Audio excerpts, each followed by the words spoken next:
వెనక ముందు అయితే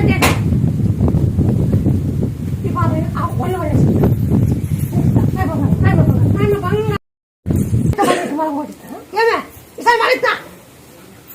నీకు గెలిచినాక కొంగు పట్టుకోనుకో తిరుపతి ఇట్లా కొంగు పట్టుకొని అన్నాలని అన్నం కుట్టాలని అని ఇట్లా కొంగు పట్టుకోనుకో కొంగు కట్టుకొని ఆడుకో మెయిన్ అది కట్టేయాలి మెయిన్లో ఇప్పుడు పిల్లగాని చూసినాక ఇప్పుడు వేసినాక పిల్లగాని చూసినాక అంటే కట్టేయాల వేలో తిరుపాలు పెట్టుకోవాలి తిరుపంగానే తిరుపాలు పెట్టుకోవాలి పెట్టుకుంటాం 11 మంది చెప్తారు తిరుపకంటే అసలు 11 మంది 10 రూపాయలు తీసుకున్నాం